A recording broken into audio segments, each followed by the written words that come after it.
여기 이제 이게 맨 처음에 나오는 게 지도거든요. 지도인데 이제 가운데가 이게 지중해입니다. 지중해. 지중해를 주변으로 유럽과 그 다음에 터키, 그 다음에 이스라엘, 밑으로는 북아프리카 이렇게 허옇게 나오는 게 사막이라서 그래요. 그래서 구글 어스로 이렇게 치면은 지중해를 중심으로 이렇게 되어 있습니다. 이게 이제 로마 소위 제국입니다. 2000년 전에 예수님께서 공사하실 때 그 당시에 가장 영향력 있는 정치가 로마 제국이었어요. 그래서 빌라도가 로마에서 파견된 사람이죠. 총독 그렇게 알고 있죠. 근데 이제 나중에 이 로마 제국의 기독교가 널리 퍼집니다. 왜 퍼지느냐? 어떻게 퍼졌느냐? 그게 이제 소위 교회사와 관련된 것이기 때문에 여러분 혹시 필요하시면 이제 책을 보시거나 보시면 되는데, 그래서 이 지중해를 주변으로 한 로마 제국의 기독교가 널리 퍼지는데 주요한 거점 도시가 4개가 있어요. 그래서 그 4개를 하얀 점으로 1, 2, 3, 4로 표시를 했습니다.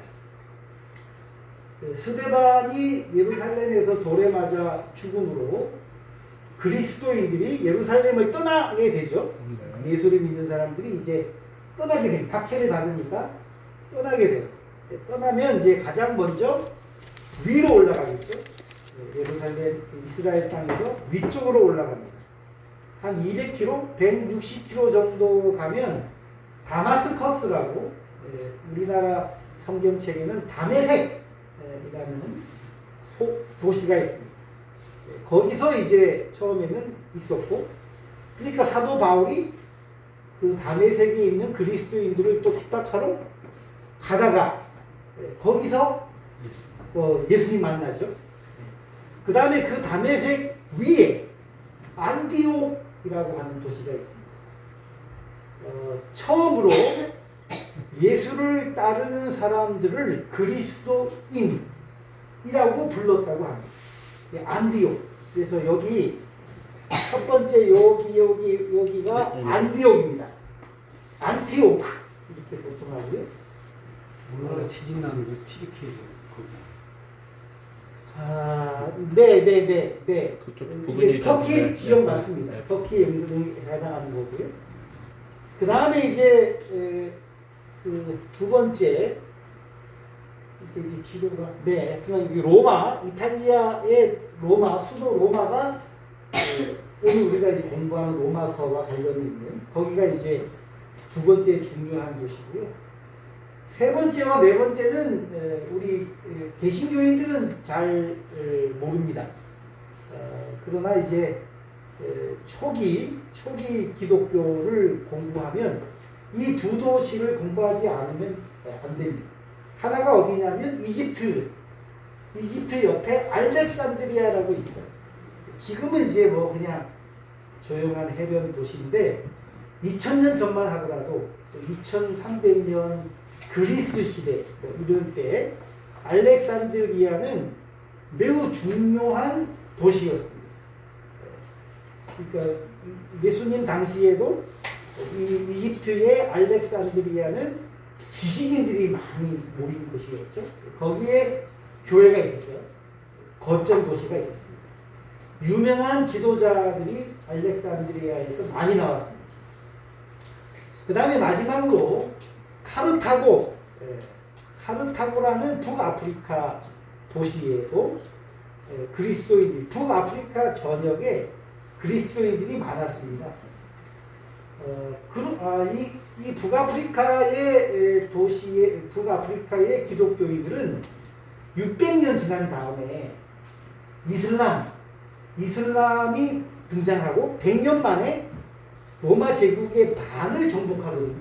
100년 만에 정복합니다.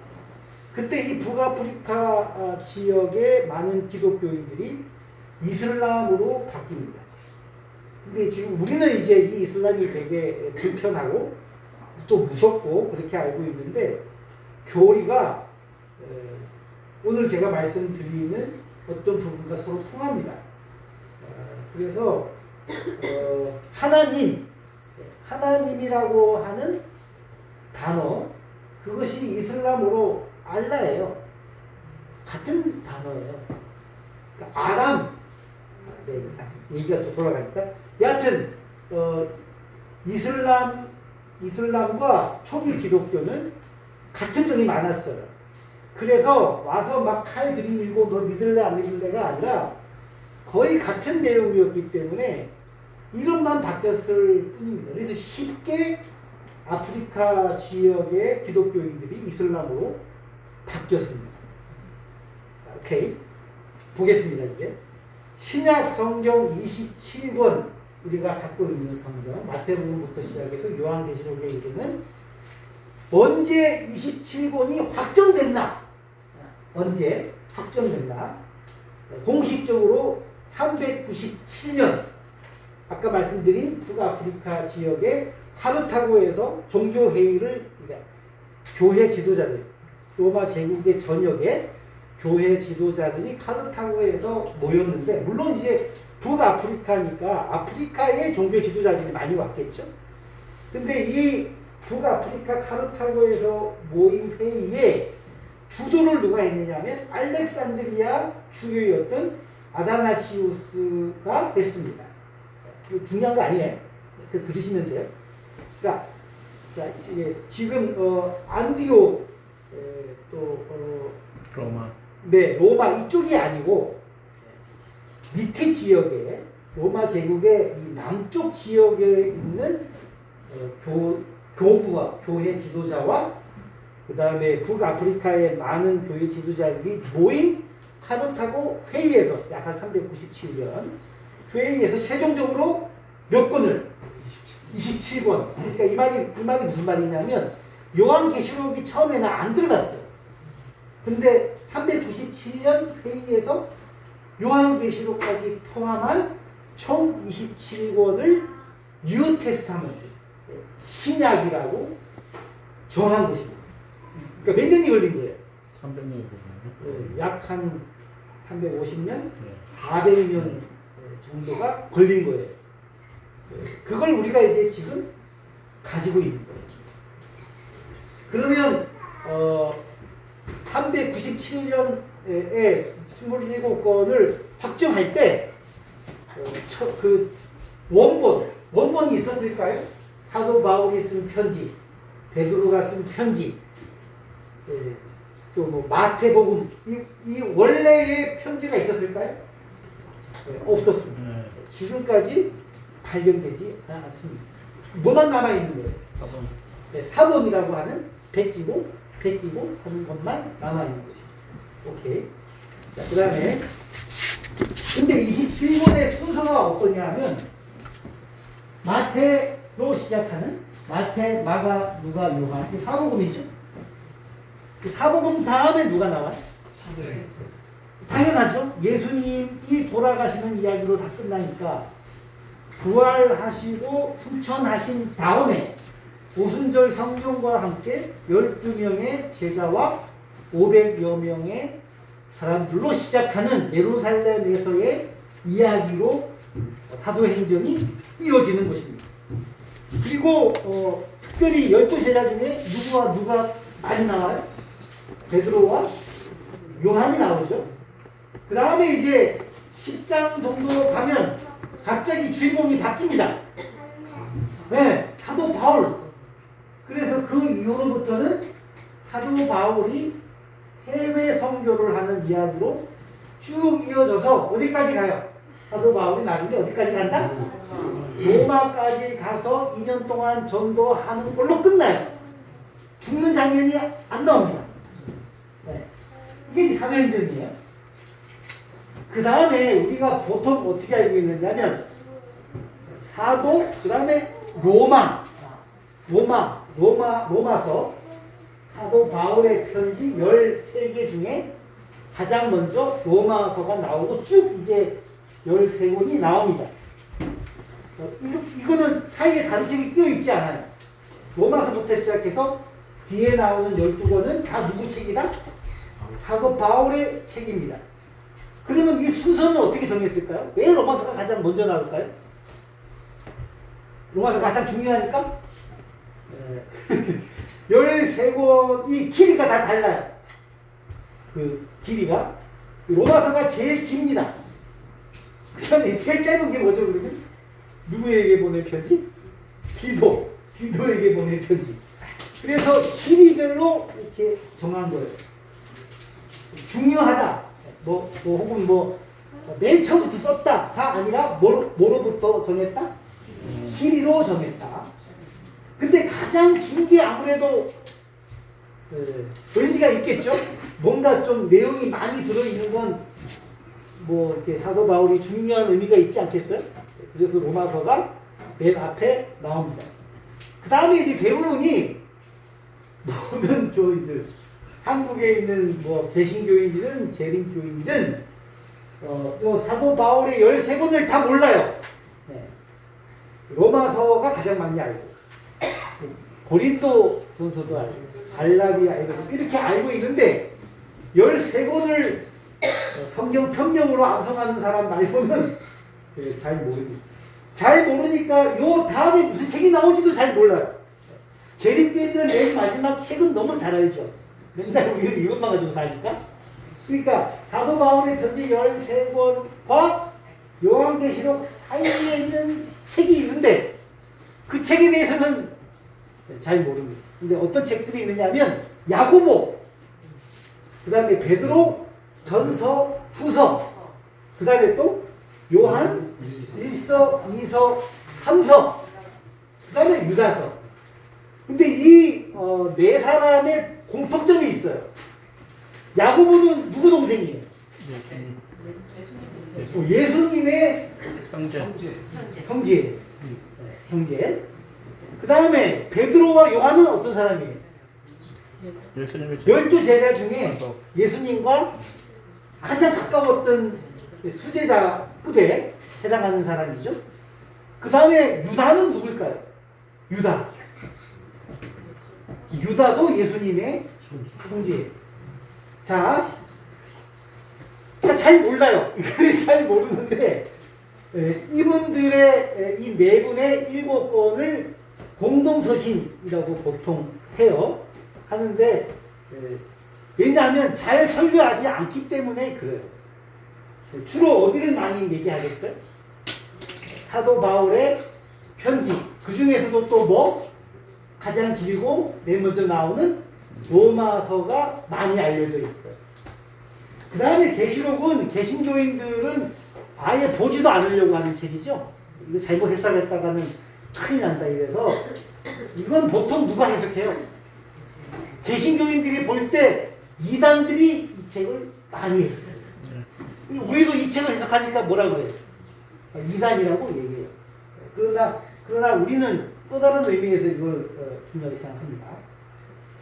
근데 오늘은 우리가 이제 이 로마서를 다루려고 하지만 제가 이렇게 나눠서 설명하는 이유는 신약 27권의 순서가 처음부터 이랬던 것이 아니라 예수님의 고향 갈릴리, 예수님의 제자들, 그리고 스데반의 박해 이후에 가장 가까이에 갔었던 교회, 해외의 첫 번째 교회, 다메섹, 그 다음에 안디옥, 여기서는 순서가 이렇게 된 게 아니라 사도행전 다음에 누가 먼저 온다? 공동서신이 온다. 왜 그럴까요? 왜 이게 먼저 올까요? 예루살렘과 가장 가까운 첫 번째 교회는 바울보다도 야고보와 베드로와 요한의 편지를 더 앞에다 뒀어요. 왜 그렇게? 어쩔 수 없어요. 먼저 써서 영향력이 예수님 돌아가시고 그다음에 부활하시고 흑천하신 다음에 예루살렘에 교회가 있었잖아요. 물론 스데반의 박해로 다 해외로 나갔지만은 그래도 끝까지 있었어요. 박해에도 불구하고 그 교회의 책임자가 누구예요? 야고보죠. 야고보. 그러니까 세계 각지로 교회들이 뻗어 나가지만은 사람들이 세계 각지로 흩어지면서 가는 곳마다 교회가 서지만은 정신적인 지주는 예수님의 동생인 야고보의 예루살렘 교회가 중심이었어요. 그러니까 사도행전 다음에 야고보서가 오는 게 맞죠. 그 다음에 또 예수님과 가장 가까이 있었던 사람이 누구예요? 베드로. 12제자죠. 그 12제자 중에 편지로 남겨져 있는 사람이 베드로와 요한이에요. 그러니까 바울보다 누가 더 중요해요? 베드로와 요한이 중요해요. 뿐만 아니라 심지어는 예수님의 또 다른 형제, 동생, 우리가 잘 알지 못하죠. 목사님 설교 안 하니까. 유다도 누구보다도 더 중요해요. 바울보다도 더 중요해요. 그러니까 이런 순서로도 신약 27권이 있었다는 걸 여러분이 평생 한 번도 들어보지 못하셨을 거예요. 왜? 현재 성경은 어떻게 되어 있기 때문에. 이렇게 되어 있기 때문에. 그리고 이게 언제 만들어졌다고? 최종적으로 400년이 지났어요. 그러니까 제가 지금 사도행전 다음에 야고보서, 베드로, 요한이 앞에 왔다는 것은 400년이 아니라 70년, 90년, 100년. 사도 바울이 해외에서 막 선교 여행을 할 때 이미 이 앞에 있는 교회들은 사복음 다음에 야고보의 편지나 이런 베드로의 편지를 훨씬 더 중요하게 여기고 예배 시간에 읽고 나누었다는 얘기예요. 중요성이 바울보다도 더 앞에 있다라고 지금 제가 설명드리는 거예요. 그런데 이런 차이가 왜 중요하냐면 여기 첫 번째 나오는 야고보의 편지를 야고보서를 읽어보면 믿음과 행함 중에 뭘 더 강조해요? 그렇죠? 근데 우리가 오늘 배우려고 하는 바울의 첫 번째 편지 로마서에서는 뭐가 더 중요해요? 율법으로는 안 되고 믿음으로 된다. 그렇잖아요?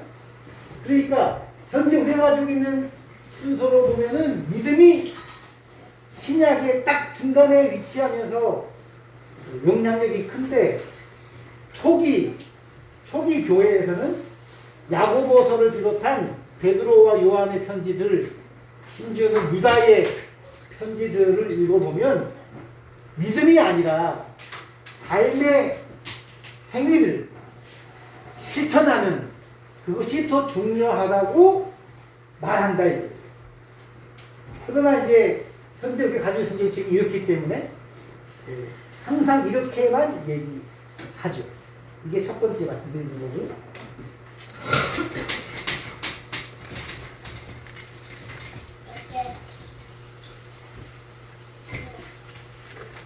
네. 그 다음에 최근 로마서 연구들 다 이게 이제 올해 나온 작년, 재작년, 올해 나온 책들인데 2페이지입니다. 두 번째 페이지로 봅니다.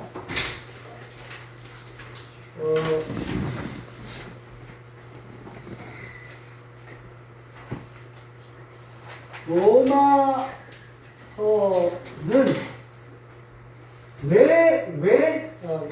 잠깐만. 바울의 13개 편지 중에 이게 가장 기니까, 옛날부터 이 로마서를 중요하게 생각했지만, 오늘날 우리가 로마서에 대해서 신약에서 가장 중요하다고 생각하게 된 계기는 루터 때문이에요. 이 사람이 누구죠? 독일의 종교개혁자죠. 네. 그래서 루터의 종교개혁 이후에 칼뱅, 웨슬레, 하여튼 뭐 여기가 장로교, 여기가 감리교 이렇게 등장합니다. 그래서 루터의 다 후예들이기 때문에 루터가 얘기하기를 로마서가 제일 중요하고, 근데 이 루터가 로마서를 강조하다 보니 상대적으로 야고보서는 뭐라고 얘기했다 그래요? 지푸라기. 로마서와 비교할 때 야고보서는 별거 아니다 이런 식으로 얘기하는 바람에 이 루터의 후예들은 다 로마서를 중요하게 생각하고 한국 개신교회나 한국 재림교회도 로마서가 중요합니다. 그런데 이 로마서에서 그러면 사람들이 왜 이렇게 로마서가 중요하게 생각하느냐? 여기 로마서 5장 6절이거든요. 제가 읽어볼게요. 우리가 아직 연약할 때에, 자 여러분, 금방 이 말씀에 확 빠져들 수 있어요. 왜냐하면 여러분들이 다 어떤 사람들이기 때문에, 연약한 사람들이기 때문에, 이거 누구 얘기 같아요? 우리 얘기예요. 금방 이제 같이 읽어봅시다. 우리가 아직 연약할 때에 기약대로 그리스도께서 죽으셨도다. 누굴 위해서? 우리를 위해서. 그렇죠? 경건하지 않은 자. 그러니까 경건해야 돼, 안 해야 돼요? 경건을 했죠. 근데 말로만 맨날 경건한 거예요. 교회 단상에만 맨날 올라가면 경건한 거예요. 근데 자기만 앉아 있어도 경건하지 않고 교회 밖을 나가면 아예 제 맘대로죠. 근데 여러분들이 이 시간에 옷을 갖춰 입으시고 그다음에 졸리는 눈을 참으시며 고생 많이 하셨잖아요. 오늘 얼마나 또 더운지. 그래도 이 교회에 온 건 뭘 훈련하러 온 거예요? 경건을 훈련하러 오신 거예요.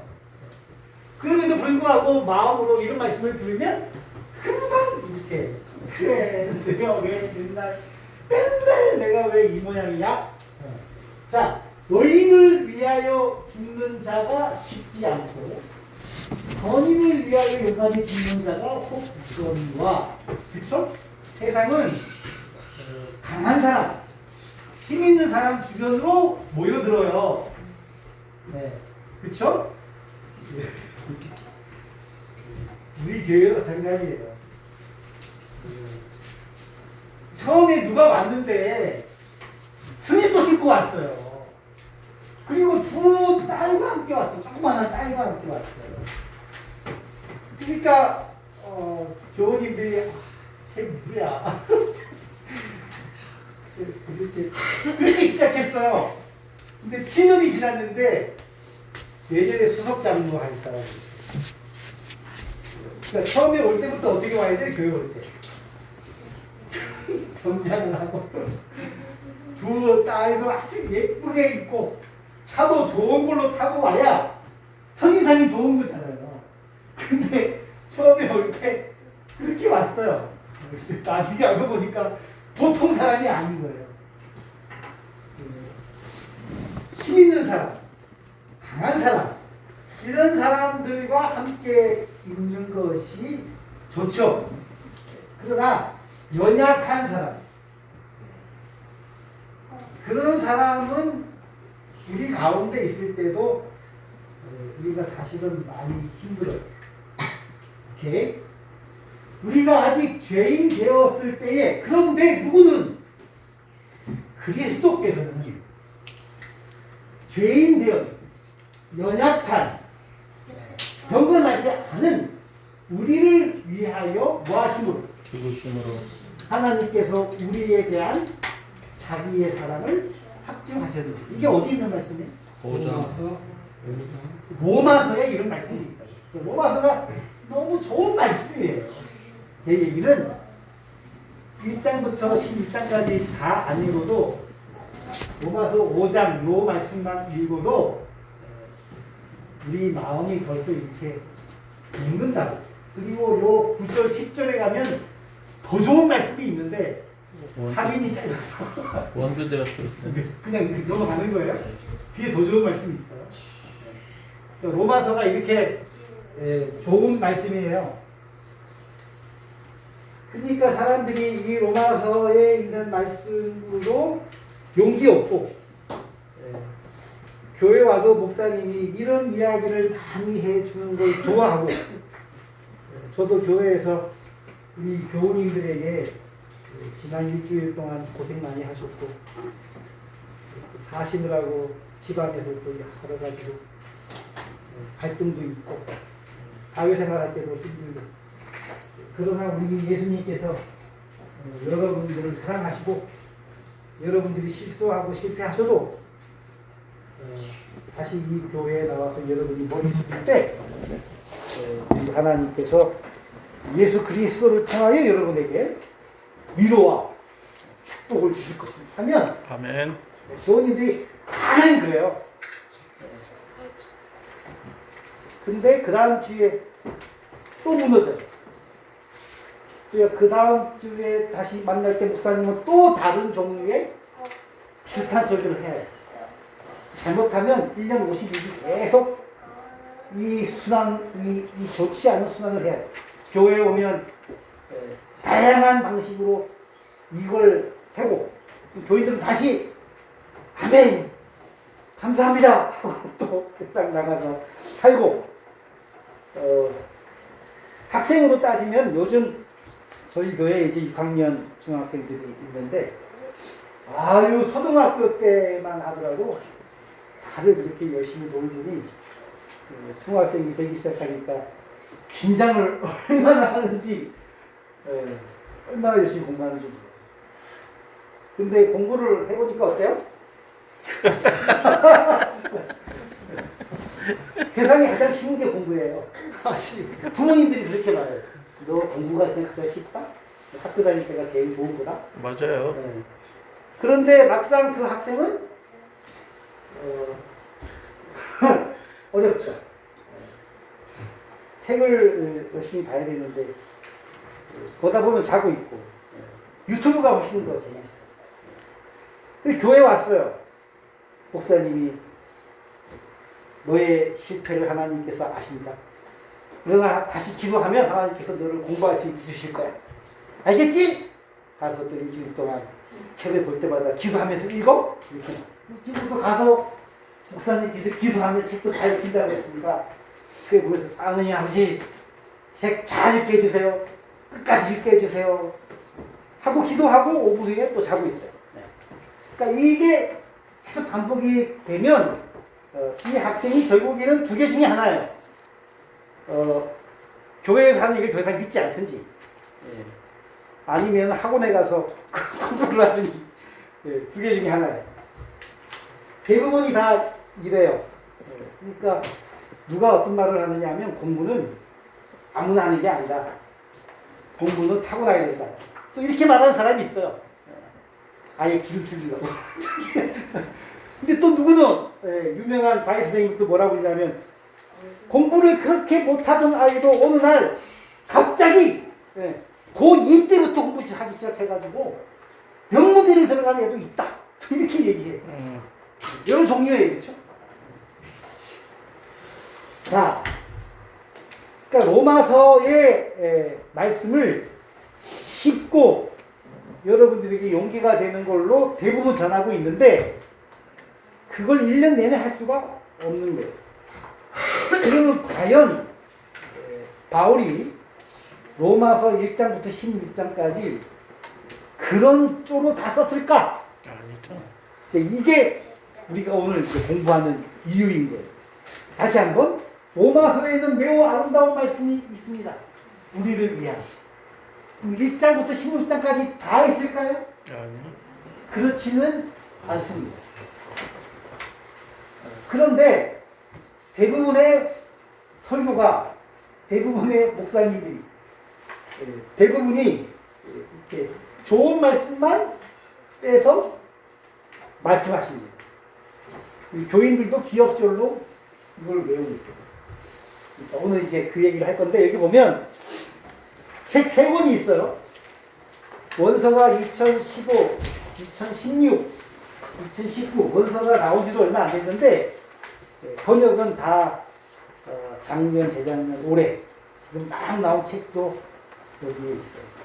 이 책들을 읽어보면 이런 책들이 우리나라에 소개될 때 좋은 책이니까 많은 사람이 읽을 거니까 출판해야지가 아니라 한국에 있는 교인들이 이런 얘기를 들어본 적이 없어서 책을 번역하고 출판해도 팔릴까 안 팔릴까 걱정을 하며 출판했다는 얘기. 왜 이렇게 됐을까요? 다시 말하지만 쉽게 읽히고 내가 어려운데 나를 이해해 주는 것이 더 많이 팔리지 나로 하여금 뭔가를 하게 만드는 책들은 잘 안 팔려요. 왜냐면 내가 부담되기 때문에. 첫 번째 보면 최현만이라고 하는 분은 의사예요. 신학 공부를 했지만 목회를 나가지 않고 공부를 더 해서 결국에는 의사가 됐습니다. 정신과 의사예요. 근데 이분은 의사지만은 신학 공부를 했기 때문에 의사 활동을 하면서도 어떻게 하든지 교인들이 예수님에 대해서 좀 이렇게 잘 알기를, 정신분석이니까 보통 정신과에 누가 가요? 어려우신 분들이 그 병원에 가시잖아요. 힘드신 분들. 몸이 병이 생긴 건 아닌데, 마음이 병이 생기신 분들이 가는 것이란 말이에요. 그러니까, 이 의사가 내가 이 병원에 앉아서 오는 환자들에게 약 주고, 정신과 약 주고, 이걸 언제까지 하냐. 좀 더 근원적인 치료를 하고 싶다. 그래서 이분이 책을 번역하기 시작했어요. 이분의 책이 벌써 한 10권 넘어요. 근데 이 책은 그렇게 한 10여 년 동안 책을 번역하면서 이분도 점점 더 깊이가 있어진 거예요. 그래서 이거는 누가 자기한테 부탁한 게 아니라 자기가 이 책은 꼭 번역해서 소개해야겠다. 그래서 번역을 했는데 아무도 이 책을 출판할 곳이 없는 거예요. 똑같은 얘기예요. 왜 그럴까요? 책을 만들어도 팔려야 되잖아요. 안 그러면 500권 만들어 놓고 4만원짜리 500권 만들면 얼마예요? 그거 안 팔리면 출판사 손해예요. 그래서 책이 몇 년 동안 묵혀 있다가 다행히 최근에 한식 살다가 결단을 내려서 이 책을 출판했어요. 그러면 저 같은 사람은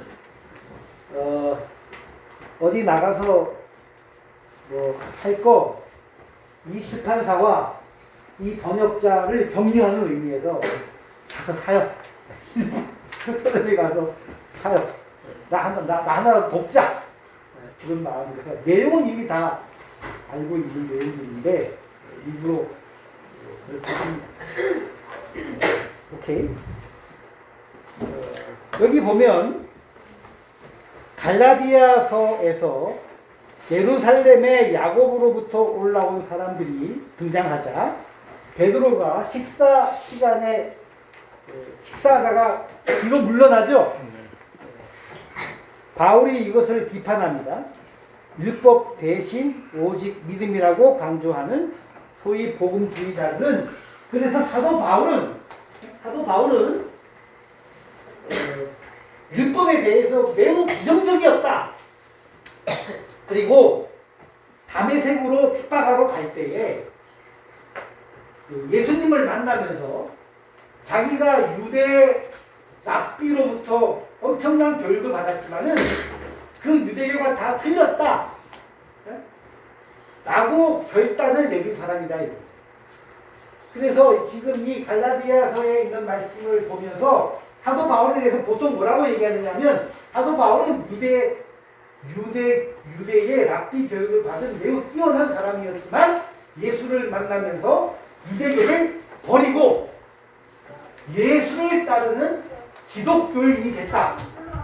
그리고 여기 나와 있는 것처럼 베드로는 여전히 양발을 걸치고 있는 사람인 것에 반해서 바울은 결단을 내리고 더 이상 율법이 아니라 예수 믿음이다 라고 확실하게 선택한 사람이 있다 라고 가르친다. 그런데 이 책을 보면 뭐라고 되어 있냐면 바울은 절대 유대교를 버리지 않았다 라고 말하죠. 그게 우리로 하여금 충격을 줍니다. 바울은 여전히 유대교다. 그리고 로마서를 우리가 읽어보면 9장에서 11장 그리고 로마서 사이사이에서도 말하기를 사도 바울은 율법은 버릴 수 없다라고 얘기해요. 나는 유대인 중에 유대인이고 유대 민족이 있는데 그 중에서 제일 연약한 베냐민 지파의 사람이고 아브라함은 우리의 조상일 뿐만 아니라 모든 믿는 자의 조상이다. 로마서 안에서 사도 바울이 자기가 유대인이 아니라고 유대인의 율법을 버렸다고 얘기하지 않아요. 근데 이제 그걸 얘기하지 않고 이렇게 연약한 자를 위해 돌아가신 예수님을 강조하는 사도 바울만 우리가 들은 거예요. 근데 이런 책들이 말하는 바는 사도 바울은 유대인이다. 그가 한 말을 자세히 들어보면 그는 유대교를 버리지 않았다. 그는 율법도 버리지 않았다. 버릴 수 없는 것이라고 말한다. 라고 얘기하고 있어요. 이런 책들이 나오고 있는 거예요.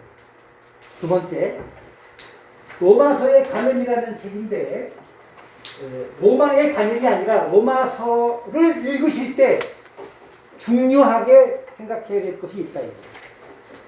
로마서를 읽을 때 믿음으로 말미암는 의로 읽지 마시고 가장 먼저 읽으셔야 될 것은 아브라함이다. 로마서에 아브라함 이야기가 있는데 아브라함 이야기가 왜 나왔는지를 살펴야 된다. 3페이지 하단부입니다. 2번이라고 적혀있는 이런 책이 2016년에 영국에서 나왔는데 나오자마자 영국 교회에서 난리가 났어요. 로마서를 이렇게 보다니. 그래서 상을 받은 책이에요. 근데 그 책이 2021년에 번역됐어요. 그러니까 여기 지금 나와 있는 세 권 중에 가장 빨리 번역이 된 거예요. 그러니까 가장 빨리 번역됐다는 건 우리나라에서도 마찬가지로 매우 낯선 거죠. 근데 이 책을 누가 번역했느냐? 장로교 신학대학원생이 번역을 했어요. 장로교 신학대학원에 똑똑한 친구들이 한두 명씩 있고 아주 탑 클래스예요. 근데 그 중에 한 신학생이 신학대학원에서 공부를 하다가 로마서를 이렇게 보는 책이 있다는 걸 들은 거예요, 교수님한테. 그러니까 당연히 뭐라고 그래요? 그럼 이 책을 우리가 볼 수 있게 번역해야죠. 그랬더니 교수님이 뭐라고 그랬어요? 야, 이런 책을 번역하면 누가 사냐? 그러니까 이 청년이, 그럼 제가 번역할게요. 번역을 하면 뭐예요? 또 뭘 해야 되는데? 출판을 해야 되는데. 아무도 출판을 안 해. 그러니까 이 청년이 내가 번역하고 내가 출판하겠습니다. 그래서 이 책이 나온 거예요. 되게 획기적인 책이에요. 그리고 이 친구가 이 책을 번역하고 출판하면서 정말 출판사를 자기가 세웠어요. 그리고 지금까지 책이 한 20권 정도 나왔어요. 짧은 시간 대단한 사람이죠. 저도 마찬가지로 이 청년이 책을 내면 돈을 가서 줄 수도 없으니까 열심히 가서 사서 봅니다. 훌륭하다.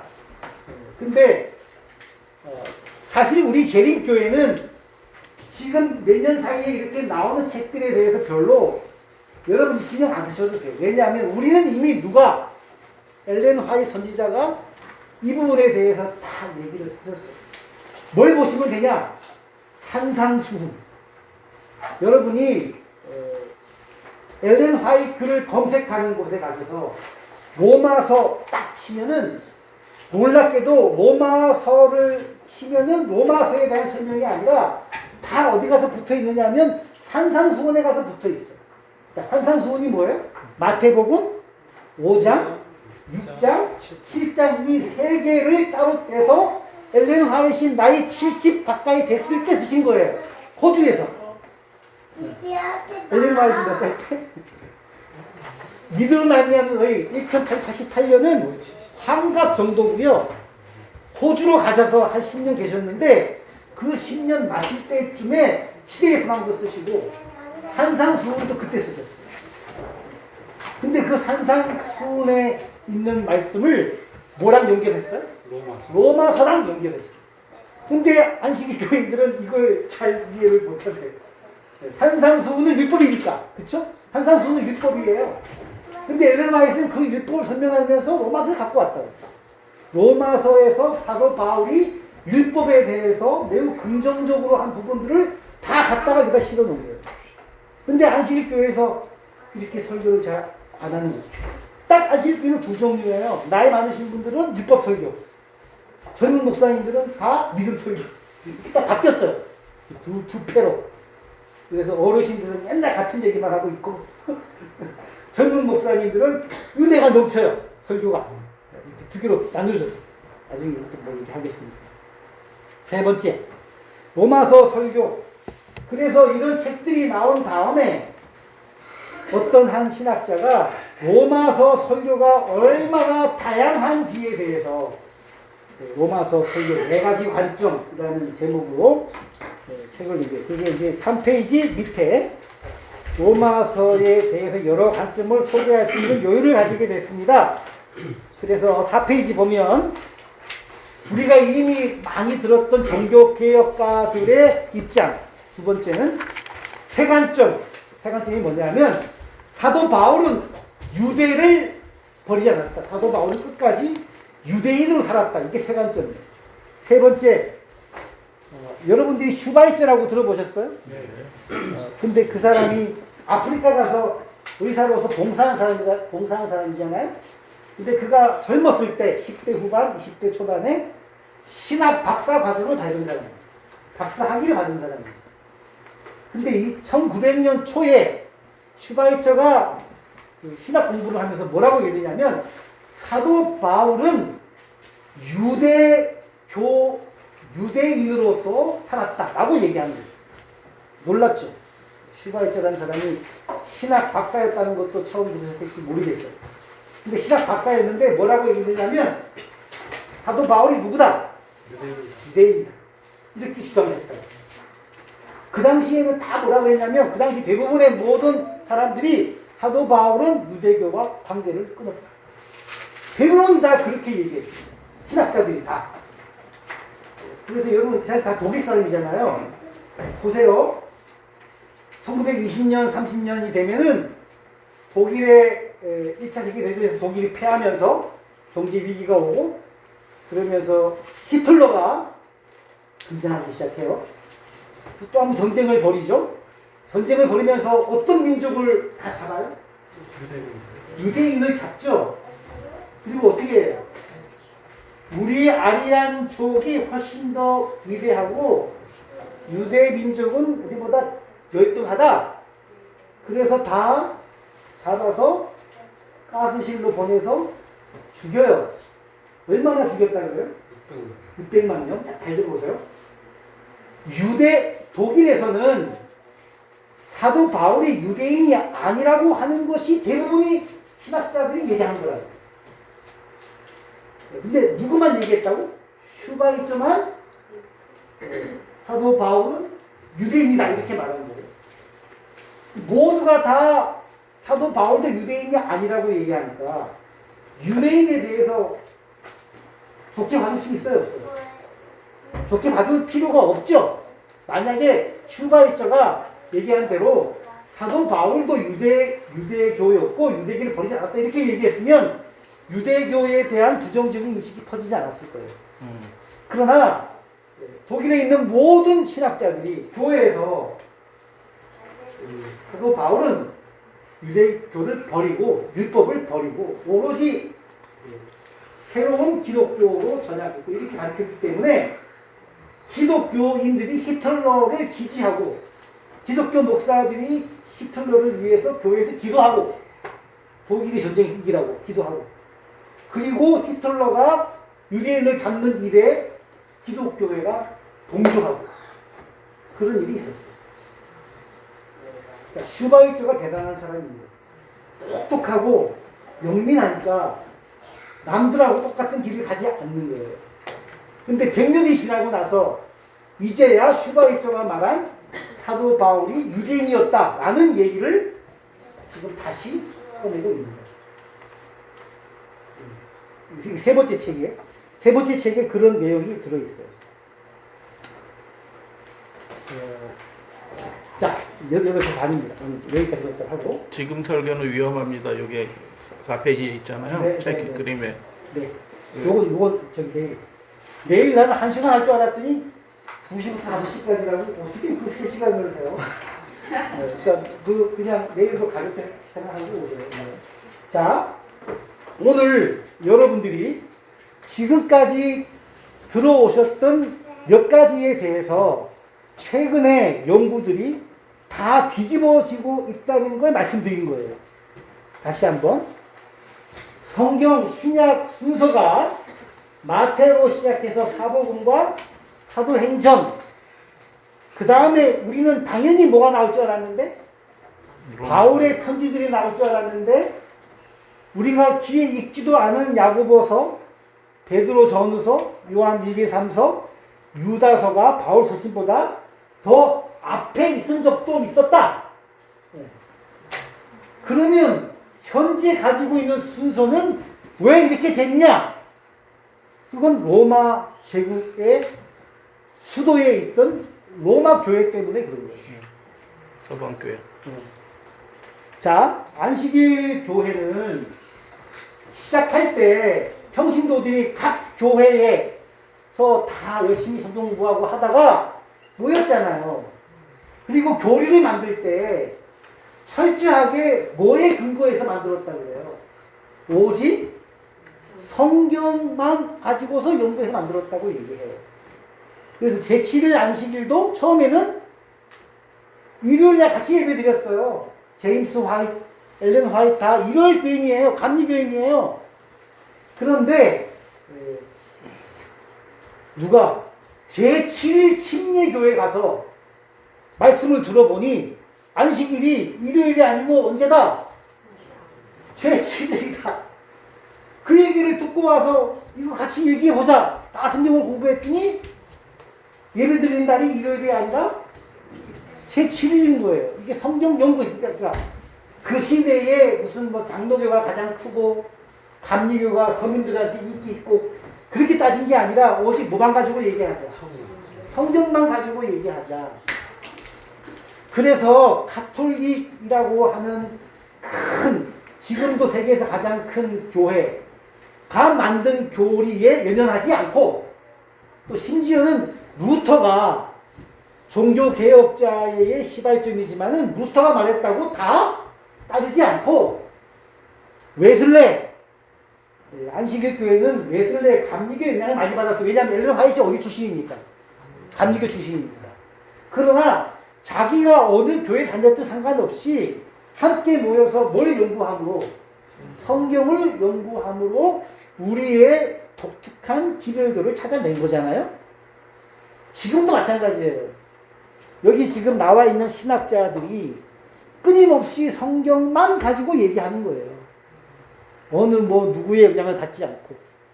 그러니까 사도 바울에 대해서도 루터가 사도 바울의 로마서가 최고고 야고보서는 틀렸다라고 얘기해도 성경을 원래의 뜻대로 찾으려고 하는 신학자들이 연구를 하다가 결론이 나온 게 뭐예요?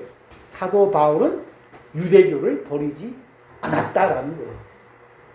근데 그 얘기가 우리 안식일 교회조차 이제는 새롭게 들린다는 거예요. 왜? 우리 모두가 다 소위 이 복음, 로마서의 개신교인들이 말하는 복음에만 익숙해 있기 때문에 그런 거예요.